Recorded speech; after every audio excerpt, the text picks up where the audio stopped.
ശാഫിഈ ഇമാം റളിയല്ലാഹു അൻഹു പറഞ്ഞ വാചകം എന്താണ്? ഒരു ചാണിലധികം ഉയർത്തുന്നത് ഞാൻ ഇഷ്ടപ്പെടുന്നില്ല എന്നല്ലേ പറഞ്ഞു നിങ്ങൾ പറഞ്ഞത്? നേരെ മറിച്ച് ശിർക്കാണ് എന്നാണോ ഹറാമാണ് എന്നാണോ പറഞ്ഞ? എന്താണ്? ഞാൻ ഇഷ്ടപ്പെടുന്നില്ല. അപ്പൊ മഹാനായ ശാഫിഈ ഇമാം റളിയല്ലാഹു അൻഹുവിന്റെ അഭിപ്രായം എന്താണ്? ഒരു ചാണ് ഖബർ, ഒരു ചാണാകുന്നത് കൂടുതൽ ഉത്തമമാണ്. കൂടുതൽ ഉത്തമം ഒരു ചാൺ ഉയരമുണ്ടാകുന്നതാണ്. എന്നാൽ അതിനേക്കാൾ കൂടുതൽ ഉയരമുണ്ടായാൽ അതിന്റെ നിയമം എന്താണ്? അത് ശാഫിഈ മദ്ഹബിലെ കിതാബുകളിൽ പറഞ്ഞിട്ടില്ലേ? ശാഫിഈ മദ്ഹബിലെ കിതാബുകളിൽ പറഞ്ഞിട്ടില്ലേ? എന്താ പറഞ്ഞത്? ജായിസാണ്, ജായിസാണ്. എങ്ങനെ പറഞ്ഞു? വെറുതെ പറഞ്ഞതാണോ? സഹീഹുൽ ബുഖാരിയിലെ ഹദീസ്, സഹീഹുൽ ബുഖാരിയിലെ ഹദീസാണ് അതിന് തെളിവ്.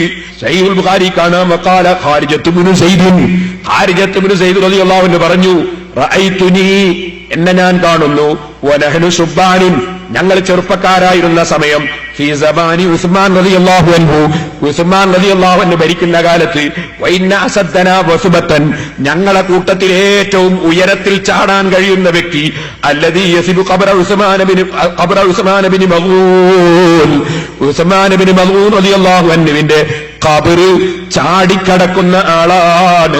ഹത്താ യുജാവിസഹു, അങ്ങനെ ഏറ്റവും ഉയരത്തിൽ ചാടുന്ന ആള്, അതാ ഖബർ ചാടിക്കടക്കാൻ കഴിയുന്ന ആളാണ്. ചെറുപ്പക്കാരായ ഞങ്ങള് സഹാബികളെ കാലത്ത് ഏറ്റവും ഉയരത്തിൽ ചാടാൻ കഴിയുന്ന, ഹൈ ജമ്പ് നടത്താൻ കഴിയുന്നവർക്ക് മാത്രമേ ഉസ്മാൻ ഇബ്നു മദ്ഊൻ റളിയല്ലാഹു അൻഹുവിന്റെ ഖബർ ചാടിക്കടക്കാൻ സാധിക്കുകയുള്ളൂ. അത്രയും ഉയരം സഹാബിയായ ഉസ്മാൻ റളിയല്ലാഹു അൻഹുവിന്റെ ഖബറിനുണ്ടായിരുന്നു എന്നാരാ പറഞ്ഞത്? ഖാരിജത്ത് ഇബ്നു സയ്യിദ് റളിയല്ലാഹു അൻഹു. അതാരാ റിപ്പോർട്ട് ചെയ്തത്? ഇമാം ബുഖാരി റളിയല്ലാഹു അൻഹു. ഓ സഹോദരാ, ശരിക്കും മനസ്സിലാക്കണം, നബി സല്ലല്ലാഹു അലൈഹി വസല്ലമ തങ്ങളാണ് ഉസ്മാൻ റളിയല്ലാഹു അൻഹുവിന്റെ ഖബറിന്റെ മേലെ നിശാങ്കല്ല് വെച്ചത്. നമ്മളെ നാട്ടിൽ പറഞ്ഞാൽ മീസാങ്കല്ല് വെച്ചത്.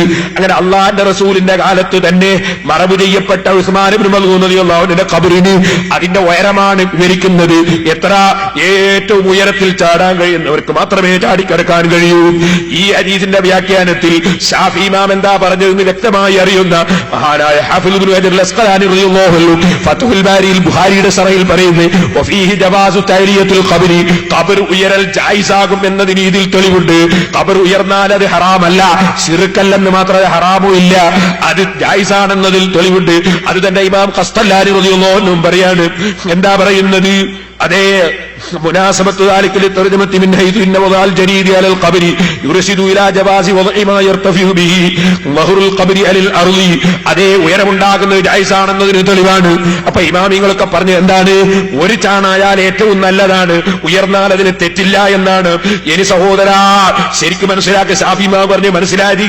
ഇബ്നു ഹജർ അൽ അസ്ഖലാനി റളിയല്ലാഹു അൻഹുവിനല്ലേ, ഇമാം ഖസ്തല്ലാനിക്കല്ലേ, അല്ല ഹുസൈൻ സലഫിക്കാണോ ശാഫിഈ ഇമാമിന്റെ വാക്ക് മനസ്സിലാവുക? ഞങ്ങൾ ശാഫിഈ ഇമാമിനെതിരാണെന്ന് നിങ്ങൾ കള്ളം പറഞ്ഞതല്ലേ മൗലവി? ഇനി ചോദിക്കട്ടെ, ശാഫിഈ ഇമാമിന്റെ മഖ്ബറ ആചാരത്തിന്റെ ഉയരവും വലിപ്പവും നിങ്ങൾക്കറിയോ? ഞാൻ ഈജിപ്തിൽ പോയി അത് സിയാറത്ത് ചെയ്തവനാണ് ഞാൻ. പറയട്ടെ, ആ മഖ്ബറയെ സംബന്ധിച്ച് നവവി ഇമാം റളിയല്ലാഹു അൻഹു എന്താ ശറഹുൽ മുഹല്ലബിൽ പറഞ്ഞത്?